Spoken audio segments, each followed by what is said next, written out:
Hello and welcome to Minus 4 Points. This is my Game Week 17 preview. Now, last video I did was a how not to play fantasy football volume 2. We had a disaster week. Our worst week of the season was last game week. However, the game week just gone that I'm going to be reviewing now, we had a much better performance, so we're slowly showing signs of recovery. Now, COVID has had already a terrible impact on FPL so far, mainly Spurs games so far. However, this week coming, I'm recording this on the Monday. The game week is tomorrow. Manchester United aren't training today, so it does look like their game against Brentford will be called off, which means Man United players, Brentford players, it's a disaster. Okay, I feel like it's almost like treading around landmines at this point. It's so hard to plan your FPL when players are being taken out. I've been hit really hard by it a few weeks ago, and Kane didn't. The Spurs players didn't play, and I had a few of them. And this week just gone, I had Brighton players and Spurs players. So a little part of fantasy football at the moment is going to be a little bit about luck and a little bit about if your players get COVID or if your team's games get postponed.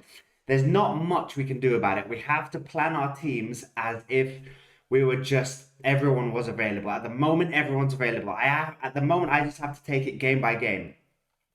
So this week, Manchester United and Brentford seem the most likely games to be postponed, as well as possibly Spurs this next game. But that seems more likely. It's just so hard to tell. Every time I check the news, it changes. So I'm going to go by the news as of now. If you follow me on my Twitter and Instagram, you'll be able to see it at minus 4 points. If you follow us there, you'll be able to see my team selection if it changes towards a deadline. But I'm going to talk you through my teams as of now. The news will change. So let's take a look at last week, where I had a better showing than the week before. This was how I did last week in game week 16.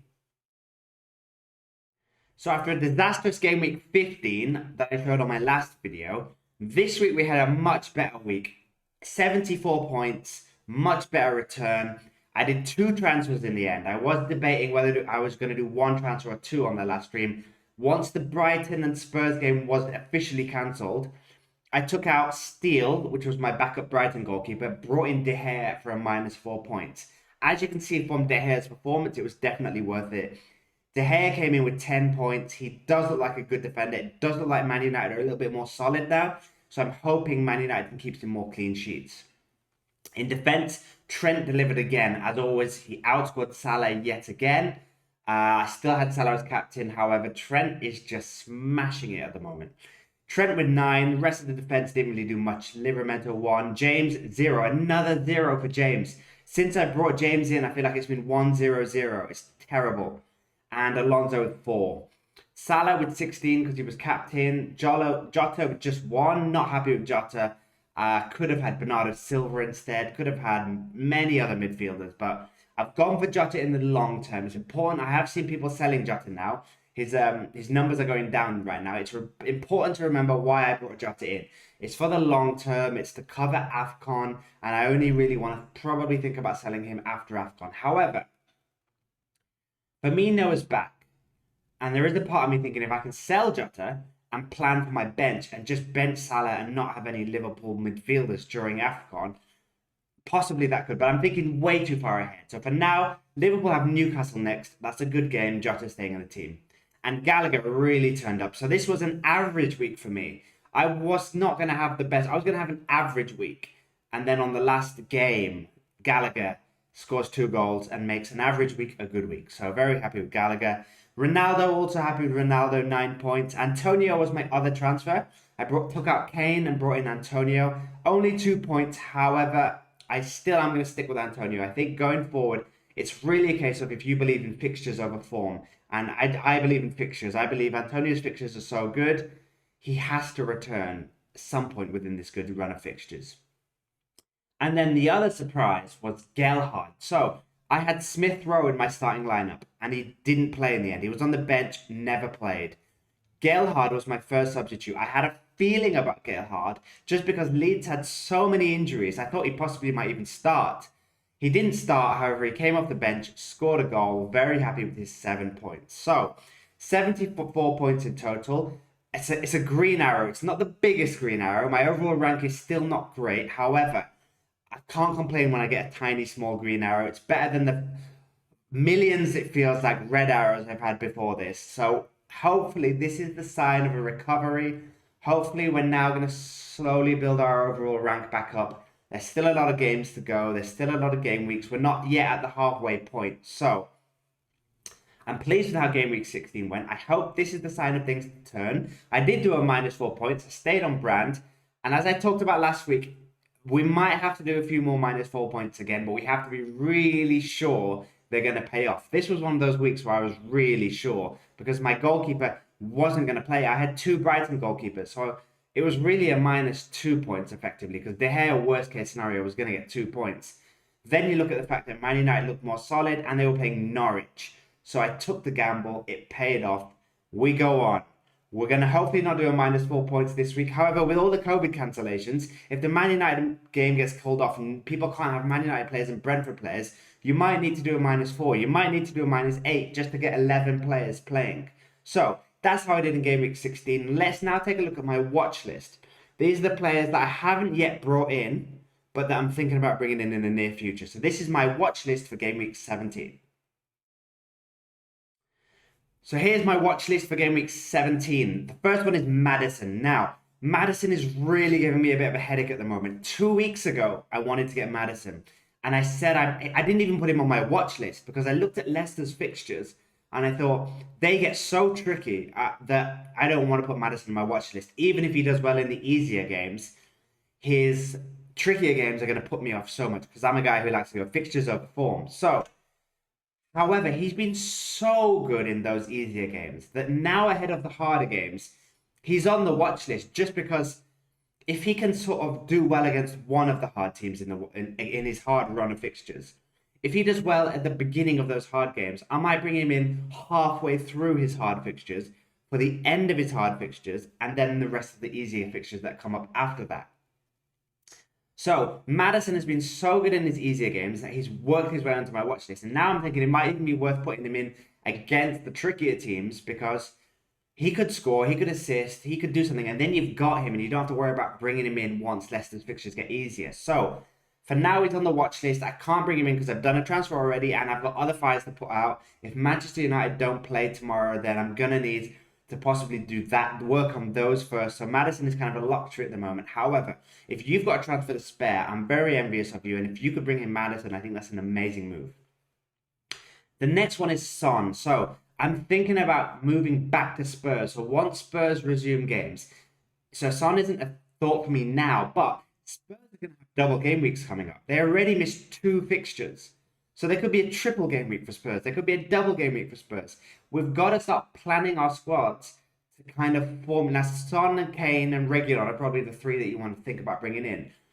I brought in Kane in the past. I've had Kane for about 4 or 5 weeks this season. It's not worked out. He's either not played for me or he's just given me 2. So for me, I've been stung by Kane. So I think Son is the way to go. So I'm thinking now how to restructure my team to bring in Son. Possibly bring in Reguilon. You've got to start planning because if they have a double game week, you're going to want Son for that. You're going to want Reguilon for that. You might even want Kane. If Kane starts scoring again and strikers aren't looking like they're that good, you're going to want some Spurs players. So that's why Son is on my watch list. The next one is Mount. I mean, Mount's been on my watch list now for 2 weeks running. I want Mason Mount. He looks like the good. I kind of want to start taking Chelsea defenders out of my team and start thinking about bringing Mount. He looks like the only Chelsea asset I really want. I've got 2 defenders and I'm sticking with them because I don't think they're doing bad enough to like take -4 point hits to get rid of. However, if I was on a wild card right now, I wouldn't have any Chelsea defenders and I'd have Mason Mount. The next one is Foden. Now, Foden's on my watch list because I've kind of missed the boat on Bernardo Silva, I feel. I could get Bernardo Silva next week. I could get Bernardo Silva the week after. However, it feels like everyone now has Bernardo Silva. And if I get him, I feel like a little part of me is just chasing. You can't just keep doing transfers to chase the template and be the same as everyone else. Because if you're in a position like me, where your overall rank has dropped massively, to get back on track, you need to take some risks. And I think Foden is a smaller risk for me. Instead of getting Bernardo Silva, everyone's kind of jumped off Foden. So perhaps for me, it's worth the risk to jump back on Foden and hope he's a little bit of a differential while everyone has Bernardo Silva.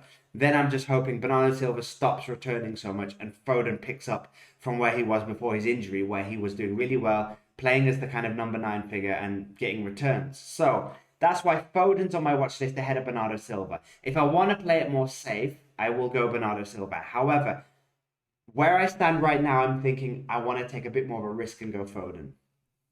And then the last one is Dalot. Now, as I said, Manchester United do look like they are more solid defensively. They do look like the new manager is going to make them more compact. He has changed the formation. He's changed the players. Wan-Bissaka and Shaw are out. Dalot's now come in at that price. If he can nail down that first team place, that's what's putting me off getting him right now. I just want to make sure he's first team football. And also, I've got De Gea now. Do I want to have 2 defenders from Manchester United in my back line? Maybe not. However, at that price, he could be a cheap defender on the bench. So, if I can afford, and if Manchester United's fixtures don't get cancelled for too much longer, I'll bring in Dalot in the future. For now, he's too risky. Manchester United's fixtures are up in the air, and I've got De Gea already. But I'm keeping an eye firmly on Dalot for when Man United look more solid pick. So, that's my watch list for game week 17. There's one obvious glaring player who's not on my watch list, who wasn't in my team last week, who I've brought in this week. It shouldn't be much of a surprise for you people. So let's see my team for game week 17. So this is my team for game week 17. Let's hope we're on a roll now. The how not to play FPL videos, they're in the past. We're moving forward. It's back to sensible game week previews with sensible thinking. My transfer this week's obvious. Obviously, I brought in Dennis. How could I not bring in Dennis? If you've not got Dennis, that has to be your number 1 signing. At his price, in his form, with Watford having some better fixtures coming up now, it's a no-brainer. You have to have Dennis. Even if Dennis stops playing well, I put him on the bench. At that price, he becomes my cheap striker. So, I mean, I'm still looking at my team now and thinking, what am I going to do if Manchester United's game is cancelled? Which it looks like it is. They're not training today. Had a COVID outbreak. I need to now think. So far, if you look at my team, De Gea's in goal. However, Sanchez could play. He's got Wolves at home. I'm happy with that fixture. So the goalkeeper's not a thing to worry about now. Sanchez could come in. He's had a rest. I'm happy with Sanchez. The problem is Ronaldo. I'd really like Ronaldo against Brentford. However, it means Livramento will play. So it means I'll go 4 at the back now. With me replacing Gelhardt with Dennis this week, it means I'm kind of changing my strategy and going 3 up front. I've had 2 up front all season except for this week. This is the first week I'm going 3 up front. And my strategy is to stick 3 up front and take out a Chelsea defender and just have 3 at the back. I like to have Cancelo, James, Trent. However, that might not be possible. I might have missed the boat. Like I said, I don't want to bring in Bernardo Silva because I feel like I'm just chasing everyone else. Cancelo's kind of the same for me. I'm kind of thinking, should I get Cancelo and just be the same as everyone else? But I'm behind. I need to catch up. So I'm thinking players like Dalot, Reguilon. There's a few West Ham defenders I'm looking at. And bringing in them instead of Cancelo and trying to be a bit different so I can catch up. So I'm thinking 3 at the back now. Whatever I do, I'm thinking 3 at the back. If Ronaldo's injured, it means he's not injured. If Ronaldo's game doesn't happen, it means I'll play Livramento, and Livramento will have to be 4 at the back. Now, I'm not happy with that because Livramento's had a shaky period of form. He's not hitting the numbers he used to. Southampton don't look that defensively solid. They're playing a Crystal Palace team who have just scored a few goals. I'm just thinking it could be worth doing a -4.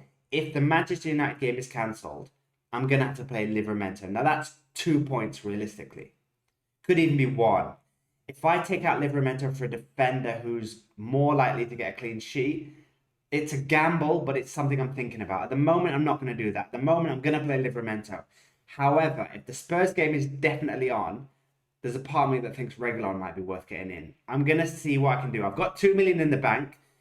I've still got money to spend because I took Kane out for Antonio last week. This is the team we're going to go with so far. De Gea in goal or possibly Sanchez.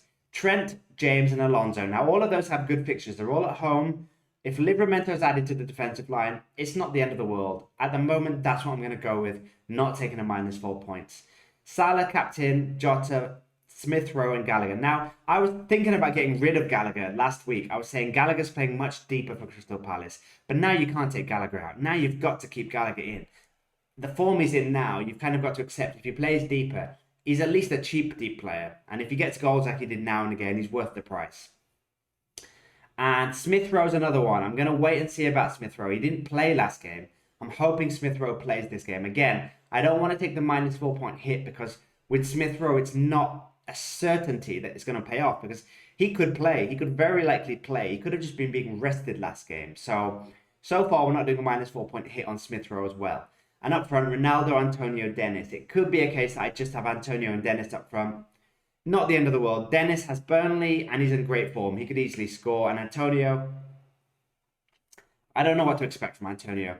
Antonio's in my team for the run after this game. So I'll take 2 points for Antonio, which I am expecting against an improving Arsenal. I'm not expecting much from Antonio. However, after the Arsenal game is when I'm really hoping for Antonio to get some returns.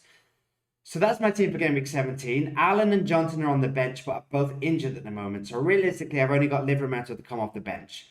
If it turns out tomorrow or tonight that there's more injuries, that there's more fixture cancellations, I'll have to do a -4 point here. You can see my final team on before the deadline. I'll do that on Twitter and Instagram. For the time being, though, now we've done no hits. We've had a good week, and we're hoping to keep our good week forming, and let's pray for another green arrow. Even if it's another tiny, small green arrow, we're on the road to recovery. So that's my team for game week 17, people. Let me know what you're thinking, what you disagree with, what I'm doing wrong in the comments here, or on Twitter and Instagram. Like and subscribe on YouTube. You know the game, people. Help a brother out. That's my team for game week 17. Good week with your game week 17s, and I'll see you very soon because there's so many game weeks this festive period. I'll see you very soon on my next video.